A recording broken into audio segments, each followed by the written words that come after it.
কোচবিহার ৩ নম্বর ওয়ার্ডে অবস্থিত অমরতলা চড়ক পূজার মন্দির থেকে প্রণামী বাক্স ভেঙে প্রণামীর টাকা চুরির ঘটনায় চাঞ্চল্য ছড়িয়েছে গোটা এলাকায়।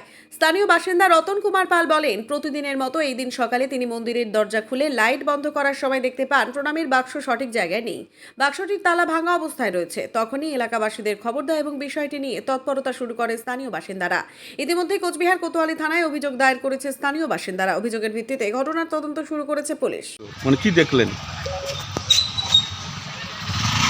কি হয়েছিল চুরি? মানে কি আমি সকালবেলা গেট খুলি, আমি মন্দিরের গেটটা আমি খুলি, ওটার পরে আমি লাইটটা সব অফ করি, অফ করে প্রণাম করে আমি চলে যাই। যখন আমি দেখি বাক্সটা আমাদের এই সাইডে থাকে, মানে যেখানে বাক্স থাকে ওখান থেকে বাক্সটা ওখানে আমার দেখলাম চট করে। তা আমি ভাবলাম আমাদের এখানে মিস্ত্রি কাজ করছে, আমাদের মিস্ত্রির টাইলস ফাইলস এখানে লাগানো হচ্ছে। তা আমি বললাম ভুল কারেন্টের জন্য মনে এখানে চলে আসছে। হাত দেওয়ার পর এখানে হাতের পরে দিকে হালকা লাগায় ভাঙ্গা। তখন আমি আমাদের পাড়ার ছেলেপেলে সবাইকে আমরা বললাম, আর বলার পরে সবাই আসলো। কালকে আমরা থানায় গেছিলাম, বড়োবাবুর কাছে ছিল না, ওটা বললো যে বড়োবাবু আসো, ডায়েরিটা আজকে ডায়েরিটা আমরা করা হবে, সব কিছু হয়ে গেছে, বললো যে আমরা একটা ডায়েরিটা আজকে দিয়ে দিই। এখন আমরা খবর লাগাচ্ছি কোথায় কী। থানার বড়োবাবুর সঙ্গে আমরা দেখা করবো, সিসি ক্যামেরা আমরা তোলা হয়েছে এবং ছবিও সেটা আছে আমাদের কাছে। সিসি ক্যামেরা ছবিও আছে? হ্যাঁ, টোটাল ভিডিওটা আমাদের কাছে আছে।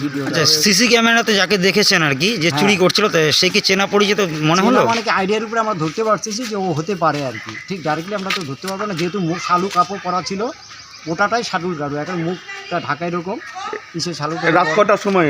রাত 3টার দিকে, 3:22 ও 20 মিনিট এখানে আমাদেরকে এখানে ক্যামেরা যা দেখা গেলো আমাদের মন্দির ক্যামেরা, তাতে দেখা গেলো 20 মিনিটের মধ্যে চুরিটা করছে।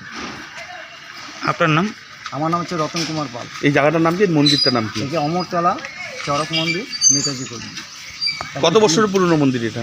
এটা মিনিমাম 70-75 বছর ধরুন, বেশি।